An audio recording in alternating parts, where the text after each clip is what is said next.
It is told of the necromancer Avulsant that he succumbed at length to the inexorable termination of his earthly existence in the year of the Crimson Spider during the empery of King Farial of Camorium. Upon the occasion of his demise, his disciples, in accordance with the local custom, caused his body to be preserved in a bath of bituminous natron, and interred the mortal remains of their master in a mausoleum prepared according to his dictates in the burying grounds adjacent to the abbey of Camorba, in the province of Ulfar, in the eastern parts of Hyperborea. The obsequies made over the catafalque whereupon reposed the mummy of the necromancer were oddly cursory in nature, and the encomium delivered at the interment by the eldest of the apprentices of Avulsant, one Mygon, was performed in a niggardly and grudging manner, singularly lacking in the spirit of sombre dolence one should have expected from bereaved disciples gathered to mourn their deceased mentor. The truth of the matter was that none of the former students of Avulsant had any particular cause to bemoan his demise, for their master had been an exigeant and rigorous taskmaster, and his cold obduracy had done little to earn him any affection from those who had studied the dubious and repugnant science of necromancy under his harsh and unsympathetic tutelage. Upon the completion of the requisite solemnities, the acolytes of the necromancer departed for their ancestral abodes in the city of Zanzonga, which stood nearby, whilst others climbed themselves to the more distant Kerngoth and Lequan. As for the negligent Mygon, he repaired to the remote and isolated tower of primordial basalt, which rose from a headland overlooking the boreal waters of the eastern main,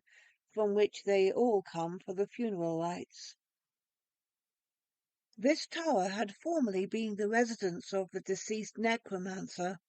but was now, by lawful bequest, devolved upon himself as the seniormost of the apprentices of the late and unlamented mage. If the pupils of Avulsant assumed that they had taken their last farewells of their master, however, it eventuated that in this assumption they were seriously mistaken. For after some years of repose within the sepulchre, vigour seeped back again in the brittle limbs of the mummified enchanter, and sentience gleamed anew in his jellied and sunken eyes. At first the partially revived lich lay somnolent and unmoving in a numb and mindless stupor, with no conception of its present charnel abode. It knew, in fine, neither what nor where it was, nor aught of the peculiar circumstances of its untimely and unprecedented resurrection. On this question the philosophers remain divided. One school holds to the theorem that it was the unseemly brevity of the burial rites which prevented the release of the spirit of Avulsant from its clay, thus initiating the unnatural revitalization of the cadaver. Others postulate that it was the necromantic powers inherent in Avulsant himself which were the sole causative agent in his return to life. After all, they argue, and with some cogence, one who is steeped in the power to effect the resurrection of another should certainly retain, even in death, the residue of that power sufficient to perform a comparable revivification upon oneself. These, however, are queries for a philosophical debate for which the present chronicler lacks both the leisure and the learning to pursue to an unequivocal conclusion. Suffice it to say that, in the fullness of time, the lich had recovered its faculties to such a degree as to become cognizant of its interment. The unnatural vigour which animated the corpse enabled it to thrust aside the heavy lid of the black marble sarcophagus, and the mummy sat up and stared about itself with horrific and indescribable surmise. The withered wreaths of yew and cypress, the decaying draperies of funereal black and purple, the sepulchral decor of the stone chamber wherein it now found itself, and the unmistakable nature of the tomb furnishings, all served alike to confirm the reanimated cadaver in its initial impressions. It is difficult for we, the living, to guess at the thoughts which seethed through the dried and mould-encrusted brain of the lich as it pondered its demise and resurrection. We may hazard it, however, that the spirit of Avalzont quailed before none of the morbid and shuddersome trepidations an ordinary mortal would experience upon awakening within such sombre and repellent environs. Not from shallow impulse or trivial whim had Avalzont in his youth embarked upon a study of the penumbral and atrocious craft of necromancy, but from a fervid and devout fascination with the mysteries of death. In the swollen pallor of a corpse in the advanced stages of decomposition had he ever found a beauty superior to the radiance of health, and in the mephitic vapours of the tomb a perfume headier than the scent of summer gardens. Oft had he hung in rapturous exultation upon the words which fell, slow and sluggish, one by one, from the worm-fretted lips of deliquescent cadavers, or gaunt and umber mummies, or crumbling liches, a-crawl with squirming maggots, and teetering on the sickening verge of terminal decay. From such, rendered temporarily animate by his necromantic art, it had been his wont to extort the abominable yet thrilling secrets of the tomb. And now he, himself, was become just such a revitalized corpse. The irony of the situation did not elude the subtlety of Avalzont. Among the various implements of arcane manufacture which the pupils of Avalzont had buried in the crypt beside the mortal remains of their unlamented master, there was a burnished speculum of black steel wherein presently the cadaver of Avalzont beheld its own repulsive likeness. It was skull-like, that sere and fulvous visage which peered back at the necromancer from the ebon depths of the magic mirror. Avalzont had seen such shrunken and decayed lineaments oft aforetime upon prehistoric mummies rifled from the crumbling fames of civilizations anterior to his own. Seldom, however, had the reanimated lich gazed upon so delightfully decomposed and withered a visage as this bony and wizened horror, which was its own face. The lich next turned its rapt scrutiny on what remained of its lean and leathery body, and tested brittle limbs draped in the rags of a rotting shroud, finding these imbued with an adamantine and a tireless vigour. They were gaunt and attenuated to a degree which may only be described as skeletal. Whatever the source of the supranormal energy which now animated the corpse of the necromancer, it lent the undead creature a vigour it had never previously enjoyed in life, not even in the long-ago decades of its juvenescence. As for the crypt itself, it was sealed from without by pious ceremonials which rendered the portals thereunto inviolable by the mummy in its present mode of existence as one of the living dead.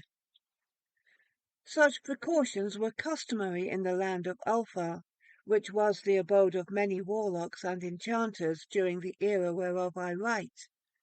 for it was feared that wizards seldom lie easy in their graves, and that, betimes, they are wont to rise up from their deathly somnolence and stalk abroad to wreak a dire and ghastly vengeance upon those who wronged them when they lived. Hence was it only prudent for the timid burghers of Zanzonga, the principal city of this region of Hyperborea, to insist that the tombs of sorcerers be sealed with the narcotic pentagram,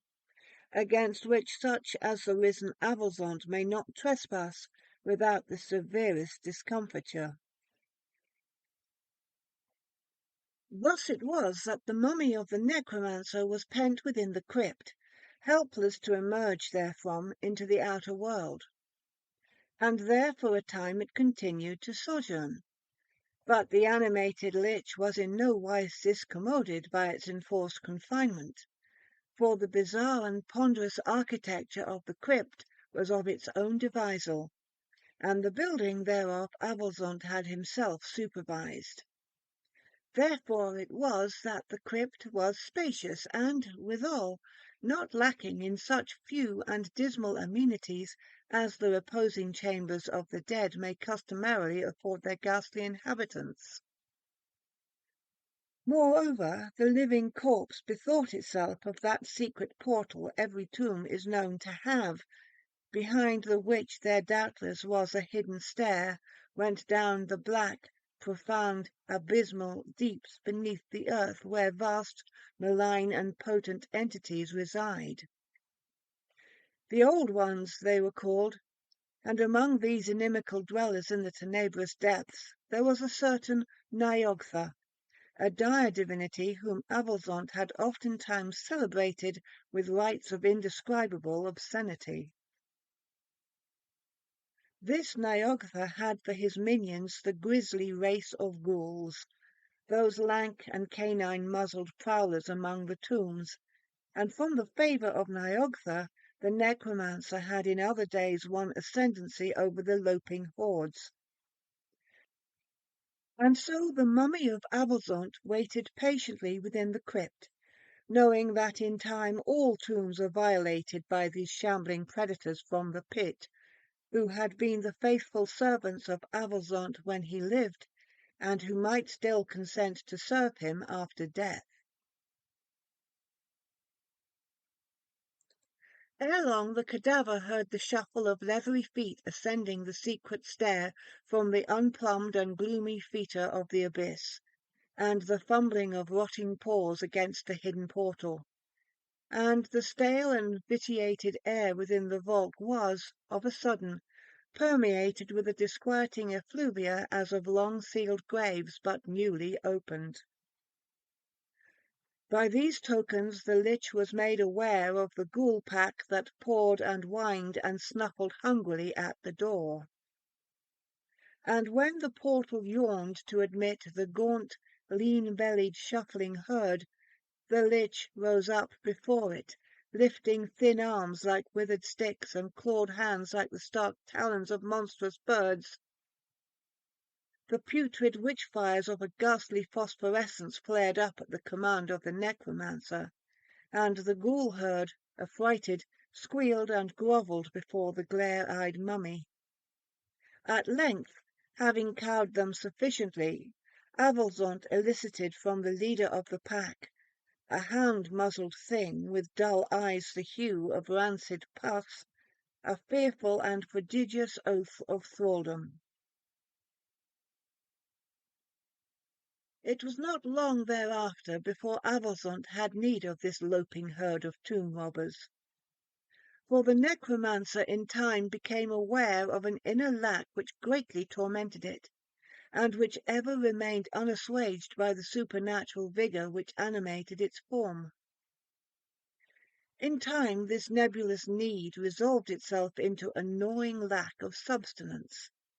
but it was for no mundane nutriment, that acrid and raging thirst which burned within the dry and withered entrails of the lich. Cool water nor honey-hearted wine would not suffice to sate that unholy thirst, for it was human blood Avalzont craved, but why or wherefore the mummy did not know. Perchance it was simply that the desiccated tissues of the lich were soaked through with the bituminous salts of bitter natron wherein it had been immersed, and that it was this acid saltiness which woke so fierce and burning a thirst within its dry and dusty gullet. Or mayhap it was even as antique legends told, that the restless legions of the undead require the imbibement of fresh gore whereby to sustain their unnatural existence on this plane of being. Whatever may have been the cause, the mummy of the dead necromancer yearned for the foaming crimson fluid which flows so prodigally through the veins of the living, as it had never thirsted for even the rarest of wines from terrene vineyards when it had lived. And so Avulsant evoked the lean and hungry ghouls before its bier. They proffered unto the necromancer electrum chalices brimming with black and gelid gore drained from the tissues of corpses, but the cold, thick, coagulated blood did naught to slake the thirst that seared the throat of the mummy. It longed for fresh blood, crimson and hot and foam-beaded, and it vowed that ere long it would drink deep thereof, again and again, and yet again. Thereafter the shambling herd roamed by night far afield in dire obedience to the mummy's will.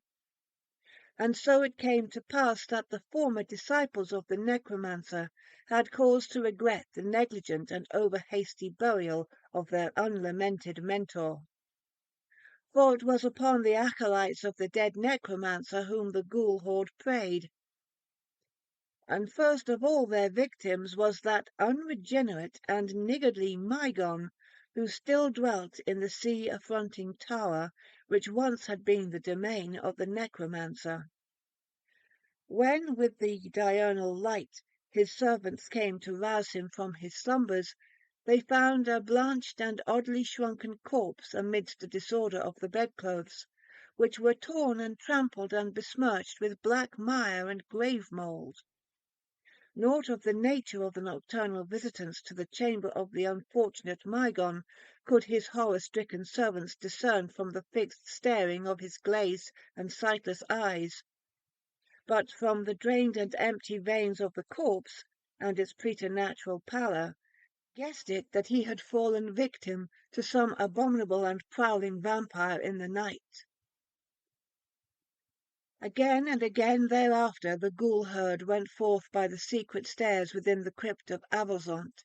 down to those depths far beneath the crust of the earth, where they and their brethren had anciently tunnelled out a warren of fetid passageways connecting tomb and burial ground and the vaults beneath castle, temple, tower, and town. After 9 such grisly atrocities had befallen, some vague intimation of the truth dawned upon the ecclesiarchs of Zanzonga, for it became increasingly obvious that only the former apprentices of the dead necromancer, Avulsant, suffered from the depredations of the unknown vampire creatures.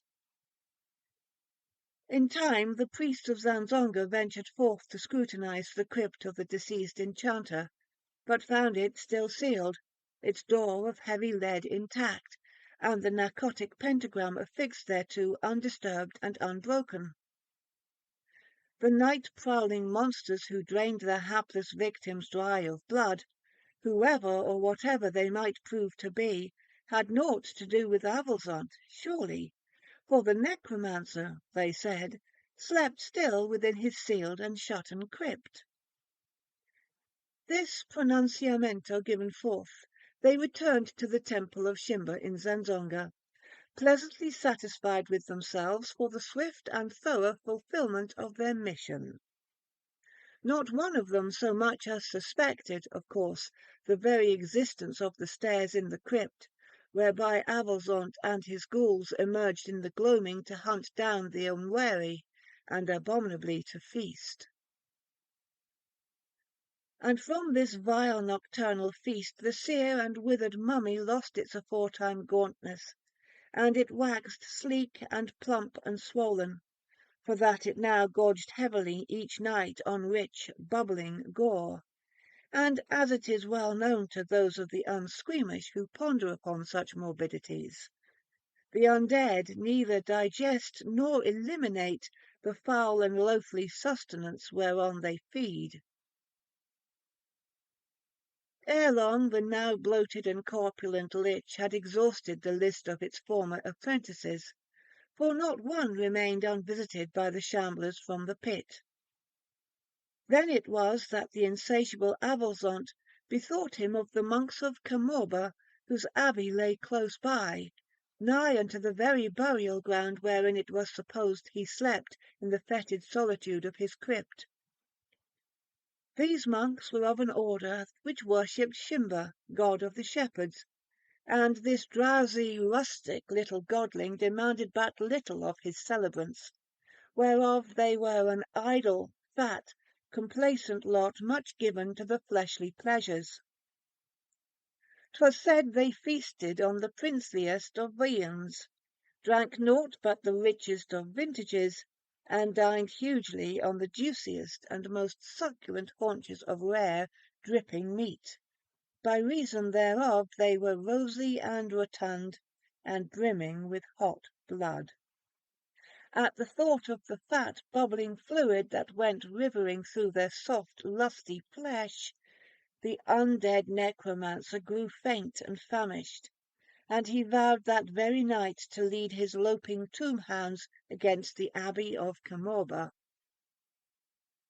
Night fell, thick with turgid vapours. A humped and gibbous moon floated above the vernal hills of Ulfa. Thurlane, abbot of Camorba, was closeted with the abbey accounts, seated behind a desk lavishly inlaid with carven plaques of mastodonic ivory, as the moon ascended towards the zenith. Rumour had not exaggerated his corpulence, for, of all the monks of Camorba, the abbot was the most round and rubicund and rosy. Hence it was from the fat jugular that pulsed in his soft throat that the necromancer had sworn to slake his febrile and unwholesome thirst. In one plump hand Thurlane held a sheaf of documents appertaining to the accounts of the abbey, the which were scribed upon crisp papyrus made from calamites. The pudgy fingers of the other hand toyed idly with a silver paper knife, which had been a gift from the high priest of Shimba in Zanzonga, and which was sanctified with the blessings of that patriarch. Thus it was that, when the long becurtained windows behind the desk burst asunder before the whining, eager pack of hungry ghouls, and the swollen and hideously bloated figure of the mad-eyed cadaver which led the tomb-hands came lurching toward the abbot where he sat.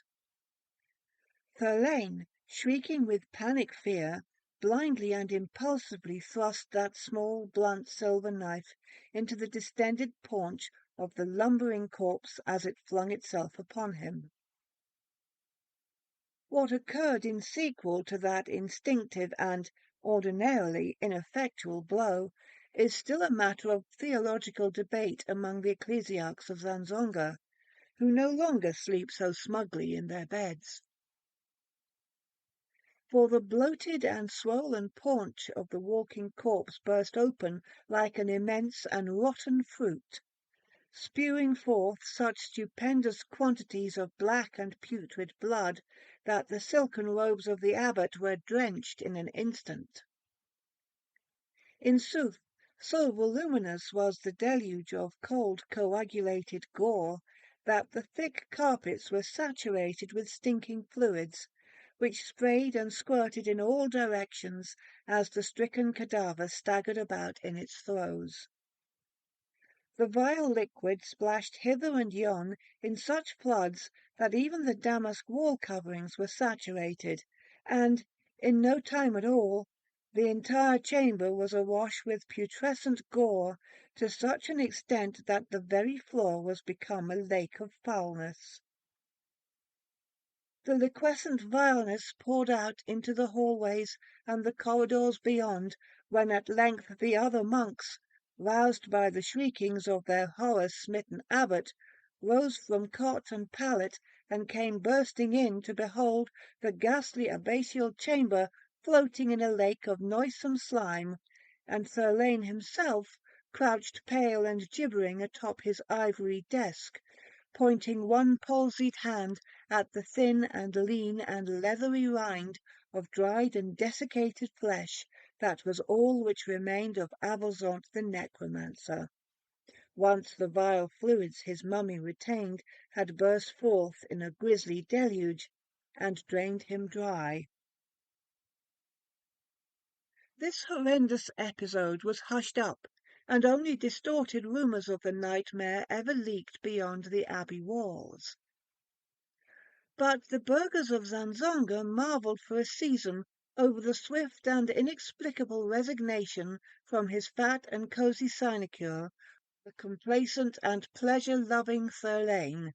who departed that very dawn on a barefoot pilgrimage to the remotest of holy shrines, far famed for its wonder-working relics, which was situated amidst the most hostile and inaccessible of wildernesses.